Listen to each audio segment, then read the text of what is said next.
তুমি এখানে বসে আছো? কি করবো বলো? আজকে ভ্যান নিয়ে গেলে না?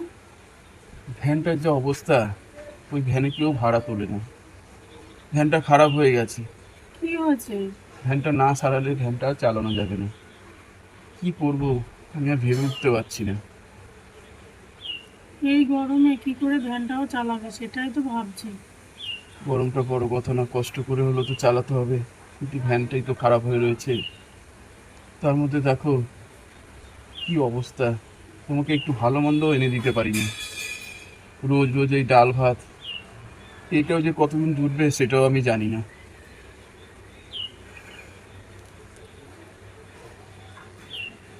আমরা ডাল ভাতই আনন্দ পাই, জানো তো।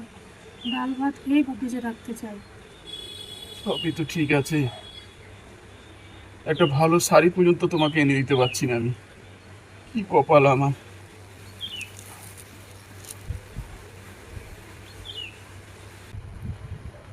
কি বলছি কি, তাহলে মা বাবাকে একটু ফোন করে জিজ্ঞেস করবো। না না না, ওই কিছু কাজ তুমি করতে যেও বলছি, না। শোনো না, আমি কিছু টাকা পয়সা চাইছি। না না, আমার কথা শোনো। এমনি তোমাকে আমি ভালোবাসা করে বিয়ে করেছি, তোমার মা বাবা এখনো পর্যন্ত আমাকে মেনে নেয়নি। তার মধ্যে যদি শোনে যে আমার কাজ নেই, কর্ম নেই, ভ্যান চালাই, তারপর তুমি তাদের কাছে পয়সা চাইবে, ওই সাহায্য চেয়েও না। আমি পারবো না, আমি সাহায্য করতে। কি করব, আমার কপালটাই কি এরকম। আমরা ভালোবাসা করে বিয়ে করছি, তাতে কি আছে? আমরা তো সুখে আছি, বলো, ডাল ভাত খেয়েও। এটাকে তুমি সুখ বলছো?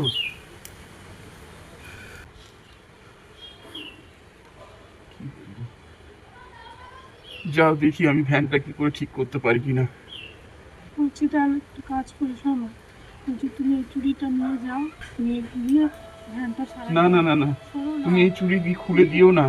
তুমি এটা তোমার, বলছি, তুমি শোনো, আমার এটা আমার আমার মায়ের ভ্যানটা স্মৃতি আগে, এইটা। আমার ভ্যানটা আগে এটা আমার মায়ের স্মৃতি, তুমি তুমি এটা তুমি। শোনো, আমি বলছি এটা নিয়ে যাও, গিয়ে ভ্যানটা সারাই করো। মানে সংসারটাই চলবে কি করে আমাদের, বলো তো? ডাল ভাত খেয়ে তো বেঁচে থাকতে হবে। কি করবো, আমার কোনো উপায় নেই। নাহলে এই চুড়িটা আমি নিতে চাই না। এটা আমার মায়ের একমাত্র স্মৃতি এইটা।